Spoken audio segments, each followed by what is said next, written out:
Welcome to Now Serving a Site of Therapy, a client's introductory guide into the therapeutic world.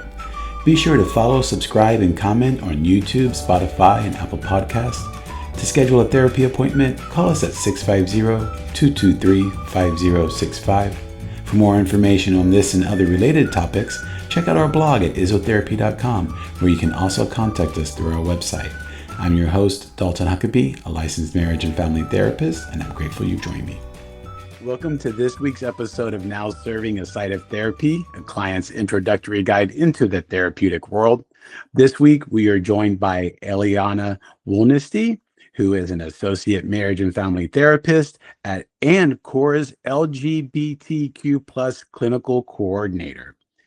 They received their master's degree in counseling psychology with a concentration in drama therapy from the California Institute of Integral Studies in 2022. And they've been treating clients at CORA since 2021. Elliana is passionate about the intersections of relationship abuse, social justice, and creative pathways to healing. Welcome, Elliana, to this week's episode of the podcast. Hello, thanks for having me. Yeah, it's so great to meet you. As we were just talking about, right? Sounds like we have each referred clients to our respective employers, right, for services. And so it's always great to have like a full circle and like see a friendly face, like representing CORA. So really glad that you're able to join us today. Yeah, it's super sweet. I'm glad to be here. And so for those who may not be familiar with CORA, can you just give a brief explanation about what CORA is and who they are and what population they best serve? Absolutely. So CORA, first of all, it's an acronym. It stands for Community Overcoming Relationship Abuse. And it is San Mateo County's Intimate Partner Violence Resource Center. So we support survivors of intimate partner violence, sometimes known as domestic violence, sometimes known as relationship abuse, all across San Mateo County. And a fun fact is that most counties in California, if not the entire US, is going to have a dedicated domestic violence resource center. And so if you're outside of San Mateo County, there's likely one in your county. So you can always look it up. So we're here in San Mateo. Good to know, right? Definitely need those resources, right? Yeah. For people who may, sometimes things happen and we need to be able to like access those appropriate resources. And so knowing that those are available in our area is great to know. And so you mentioned like domestic violence can also be referred to as like intimate partner violence, right? Relationship abuse, like different ways of phrasing it. And whenever we're talking about something, we like to define it. And we can get into myths a little bit later, but one of the things I was thinking about, like when we define, well, what is domestic violence, like it doesn't always necessarily have to involve physical abuse, correct? Yeah, not at all. There's so many different forms of abuse, and many, abusive relationships might not even include physical aspects of it at all. Yeah. So then how would you define intimate partner violence or domestic abuse? How would you define that? Yeah. Well, first I'll say that those terms, intimate partner violence, domestic violence, relationship abuse, are all pretty much interchangeable. So first of all, for anyone listening that might not be aware of that. And then in terms of the definition, there are many definitions for abuse or relationship abuse.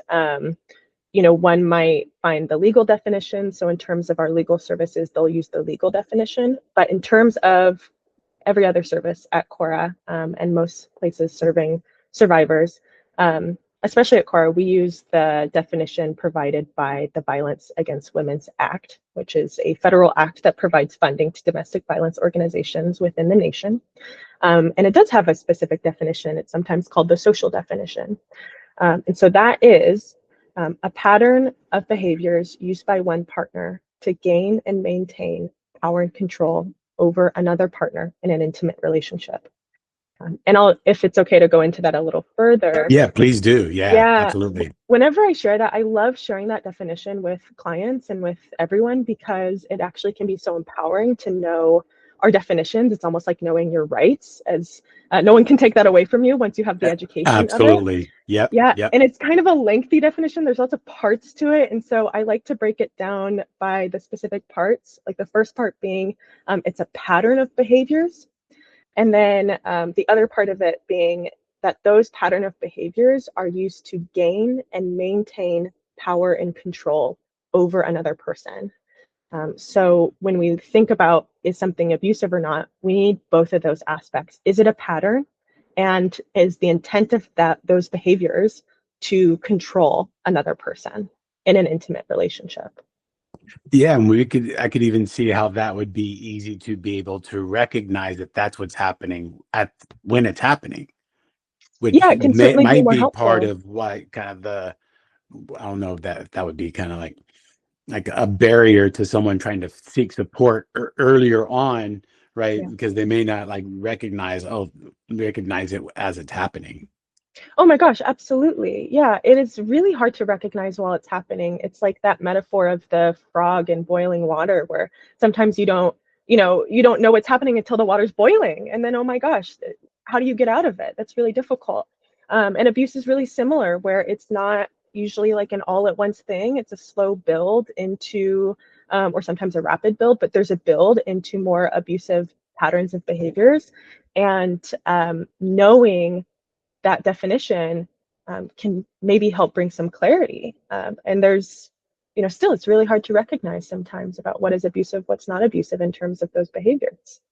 Yeah, yeah. And so, like you said, having that information might be able to, I don't know, maybe help us recognize earlier on. So, what would you say? Do you have some examples of like what those patterns of behaviors might be for someone who might be listening and like, okay, well, how do I know? Like, what should I be looking out for? Like, do you have a few Yeah. examples? Like, especially if it's not physical abuse, right? If it's of some other like underlying means of like or attempts to control, pardon me, to control and manipulate. Mhm. What are some of those patterns of behaviors that we could look out for? So there are many signs that could be warning signs of abuse. Um, they aren't necessarily inherently abusive within and of themselves. We again want to see what's the pattern, see what the intent is. But these are some like orange or maybe red flags to look out for. Um, Something I see so common is really quick involvement or this feeling of being kind of swept off one's feet. When we think about domestic violence, we also want to think about the cycle of violence. So, in every relationship, there is a honeymoon phase aspect of it. Even within healthy relationships, you first get to know Sure. someone, and right, and it's really like exciting, and it's such a juicy part of the relationship, and But then but we every also have those masking tendencies. We're only showing the best side of Totally. ourselves. Exactly. Yeah. And that happens to everyone across the board. What we want to look out for when it is, still healthy, and when it veers off into not being so healthy is that part in relationships where things start to get kind of more real. It's real life and less of the honeymoon. Um, Different behaviors like that can escalate things like arguments, like jealousy might be a little bit of a red flag. And not just having jealousy, but also what do they do about those feelings of jealousy? Like, Does it right, right. Yeah, does it become more controlling? Do they start, asking questions about, what you do with your day or who you spend time with, or maybe start asking you to stop spending time with people, kind of isolating you from your relationships might be a little bit of a red flag. Certainly any feeling like Dr. Jekyll, Mr. Hyde, like anything that feels a little bit of, you know, two different sides of them. Maybe they're one side with you and one side with other people in their life outside, in the world. And so not being kind of even throughout the relationship and across multiple relationships in their lives. Um, Blaming is also a big aspect of abusive relationships, and can show up in little ways. Blaming other people for maybe one's own reactions or behaviors or feelings and not taking ownership or accountability for their own actions, feelings, and behaviors. And again, that kind of pairing with other behaviors like the jealousy and the controlling, and those start to build up kind of Yeah, a like you case said, where it this could be isn't that so slow healthy. build. Uh-huh. Yeah. one other thing I want to add too is like a constant boundary pushing. So any behavior that doesn't respect someone else's boundaries, it could be little, like I don't want to um, engage in this kind of sexual act right now, or I don't want to talk about this right now. Can we talk about it tomorrow? Whatever kind of boundaries, if they're not respected or they're pushed or there's a sense of blaming or guilt that comes up when they're trying to push a boundary, that is kind of a red flag too. And I can almost kind of see, like, as you were talking, what I was imagining is if we have like our own friends, right? Like I often think about, when I think about relationships, I think it's important, like, for people to have their own social supports systems, Totally. right? And so, like, if someone is talking with their friends about, their relationships, the friends might be able to see the natural unfolding and might be able to pinpoint out some things earlier on Mhm. that we may not be able to see ourselves because we're too close in it, right? But Yeah. even then, that when you talk about like the trying to control, I would imagine that one of those might be, hey, like they try to drive a wedge between the other person and their friends, Hmm. right? So that they don't get called out for what's going on. You know what I mean? Just to try to, like, Hmm. control that other person. Yeah, exactly. That happens all the time. Friends, family, coworkers, any kind of person that might be a threat to one's power and control over another person is going to be difficult for that person with more abusive tendencies to be okay with having around sometimes.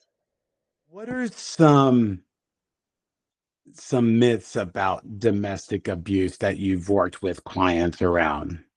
Yeah. Some things that come to mind for me. I mean, if I'm to be a bit vulnerable here, right? Like, I grew up around domestic abuse, and so sometimes even people fighting, I don't know, just, there's trauma has an impact on the central nervous system, right? Hmm. And so sometimes, even still, if I see people arguing, I'm just like, I can't with that, right? It just hits too close to home. Yeah. And so I remember even my stepmom at the time when I was younger, right? Like, having her go through her own process of, well, why can't she just leave? Hmm. Hmm. Right. And Yeah. so, and I remember that's just one that really stuck out for me. And so Yeah. I was a bit curious, when we try to expel myths around domestic abuse, how does that look when you're working with clients around this? Yeah. I mean, such a good question, especially how different it is from being on an outside perspective, witnessing abuse happen to someone else versus being in the abusive relationship oneself, and how different those perspectives are.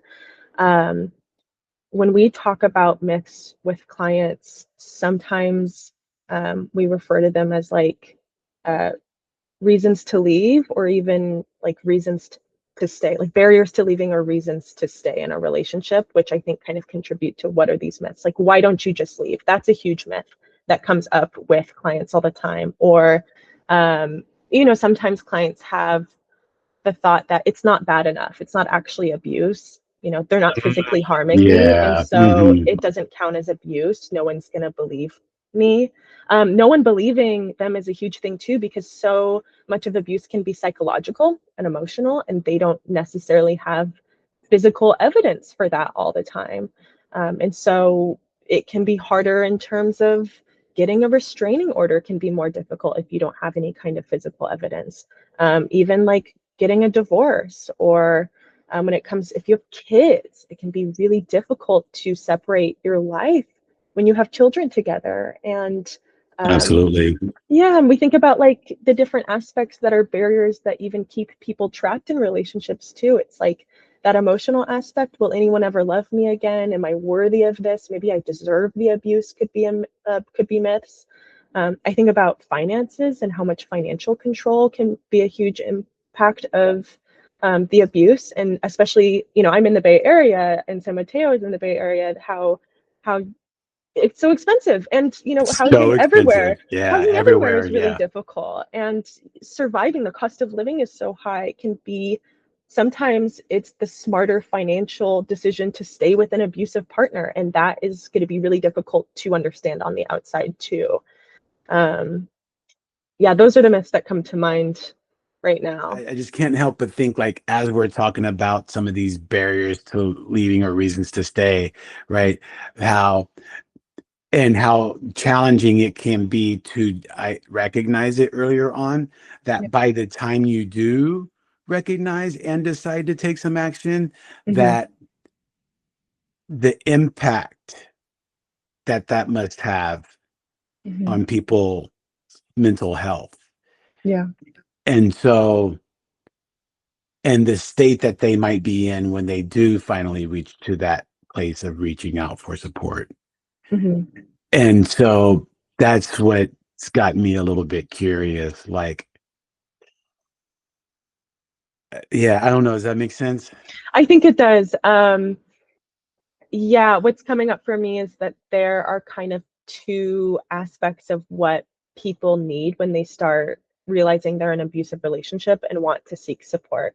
There's the material aspect of things, and there's the emotional aspect of things. So, materialistically, some of the needs that come in to us are, um, I need to physically leave, but I don't have anywhere to go, and I don't have anyone to stay with, or maybe it's not safe to leave, or how do I even physically leave this environment? So that's one part. Yes, Yeah, yes. and then when they do, how the financial aspect is so huge. How do I even afford a place on my own? How do I afford moving out? How do I maybe we see all the time, not being having had a job for a long time can be a part of it. Like part of the abuse is making a partner stop working their job and either take up childcare full time or doing something else, or maybe working for them, and suddenly you don't have a job and you haven't had a job for 10 years. How do you go back into the workplace is really hard. Exactly. Yeah, or even like clothing, leaving everything behind. Like there's so many material aspects of that. Or like if you leave and you have pets, can you bring the pets to where you're gonna go? It's like it There's gets so really many complicated. things. Yeah, So many things. yeah. Every situation is so unique. So that first part is like, how do we materialistically support clients and plan for their physical safety? And then once we kind of have some things in place, how do we move to the emotional aspects? What are the emotional impacts of leaving? Like whether that is, well, grief is so huge. Grief So actually is, huge. Yeah. yeah, because there's so much loss. There's loss of a relationship, loss of a life that someone once knew or thought that they had, Their loss of dreams, right? dreams, Yeah. time, their autonomy. Like grief is such a huge part, which even when I started working at CORA, that was kind of surprising. Of wow, I didn't realize so much of the work I'd be doing would be about grief. But This is so grief. yeah, Yeah. So it can come up in so many different ways. it totally It really does. can. Yeah. Yeah, yeah. So grief, and then also, yeah, also grief of identity, like losing one's sense of self, is so huge. And I think too about trust, self-trust. When you say no to yourself for a long time, um, getting out of a pattern of self-betrayal in order to accommodate someone else's needs can be really difficult. And so that's another thing I see come up with a lot of clients too, is how to rebuild their trust with themselves, how to rebuild their ability to listen to themselves and to their gut and to trust the choices that they make is really huge. That's so Yeah. empowering. Yeah, yeah. So I Yeah. love that, right? Kind of like going into more of like the strengths-based approach, right? Right, where we can like, Yes. yes, we can acknowledge all of these things, and yet at the same time, there lives within each of us the Hmm. ability, right, to tap into some resources or Hmm. being able to find ways that, like, rely on our own skills, our own intuition, like you said, Yeah. right? That's been squashed down for so long, or Hmm. however long, right? Hmm. And so that's been squashed down. And so learning how to tap back into that again, to Yeah. strive towards this more deserving life that we all, you know, Hmm. strive for, right? To be happy, and be in if they choose to be in a a different relationship after that, right? Mhm. Yeah, yeah. Yeah, yeah. One thing I'll say is that at least at CORA, that's all I can speak to in terms of the domestic violence world, but I imagine it's maybe similar other places. But we don't ever tell clients what to do. Like, we are not going to tell clients to leave their partner unless a situation is really extreme and we're really concerned for their physical safety. We might more gently confront, hey, this is very concerning and we want to get you the support. And at the end of the day, people need to be able to make their own decisions. And Absolutely. the Yep. goal is always to empower a client to make the decision that's right for them. I don't know what's right for my clients. I might have like an idea in mind about what I would hope for them, things that I've seen work for others, but every situation's so unique, everyone's needs are so unique. People are so resilient and they know when it's right, when it's not right, and need the trust to be able to figure it out and have the support to be empowered to make whatever decision it is that is right to them. So we have clients who come in that are still in their relationships that never leave their relationships, or we have clients who have been out of their relationship for a long time, or we have clients who leave the relationships while they're with us. Our role, at least in CORA's mental health department, is not to tell people what to do. It's just to Right. make It's to sure they meet them where they're at, meet right? them where they're at and Yeah. empower them. Give them the information they might need. Give them resources that could be supportive. Be with them on their journey of what it is they decide to do, but to empower them to do that. Absolutely. Yeah. I love that idea of, like you said, they're the, I always forget they're, they're the creator of their own lives, right? Yeah. And so honoring The expert of their own the experience. expert. Yes. Thank you. I knew That what you makes were saying, sense. and I was trying to remember too. And yeah, Yeah, they're the they expert of their are. own lives, right? But Yeah. sometimes, just like any of us, we might get a little sidetracked, right? So we need help just kind of getting back on the road, and some of that might be, like you say, kind of like tapping into what are some of these resources I can use, or what are some of these strengths that I have, that I possess.